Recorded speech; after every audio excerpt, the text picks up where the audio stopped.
Hey, Braydon. Lenna, is that okay if I ask you a few questions? Yeah. City! Nope. Can't be having that.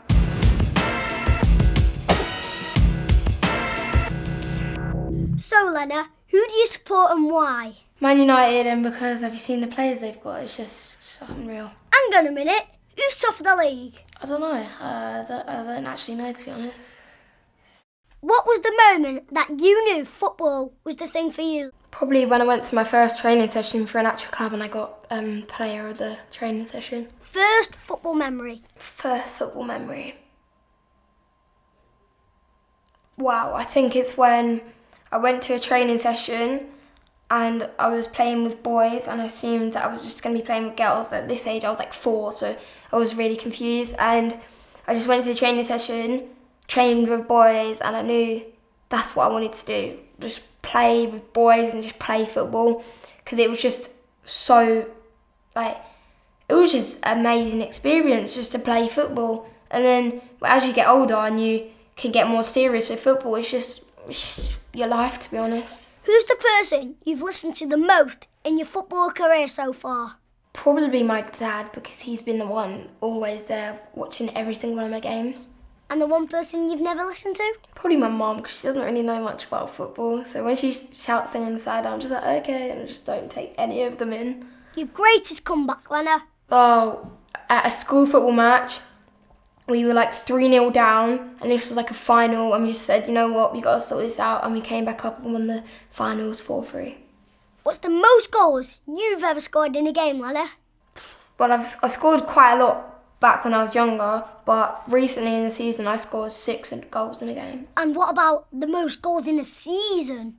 31.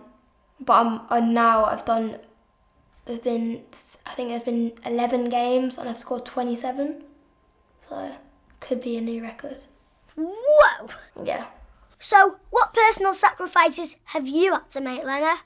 Oh, I've made quite a lot of personal sacrifices to make in football. I don't go out as much on school days. Most of the time I used to go to the park after school, but because I have to make time for my training sessions, I go there now. And maybe on the weekends when I have parties on a Saturday and I can't go to them because I've got my matches or things like that. So quite a few sacrifices on the friendship side, but I think they'll all be worth it in the end. What about women's football? Where's that at the moment? I say best places are England, Germany and America, because in America they proper work you hard. I remember the interview I did with Alex Scott, and she was telling me when she went to America it's really intense, but it worked out well in their matches. They were smashing the games, and obviously that's a big deal. And then when I went and saw Germany women's play, and they just smashed it. They're a solid squad. They push together, defend together, and I can tell that in their training sessions they're focused. And then when it comes to England, there's more of that friendship way, and they do focus quite a lot of time on the friendship version, which is obviously it's the most important bit, because if you're not mates as such or civil with the people on your team, then it's not going to work out, because maybe you won't pass them when you need to, or you might just have a bit of bicker and it affects the game. And what better life than being a footballer? There's not a better life than being a footballer.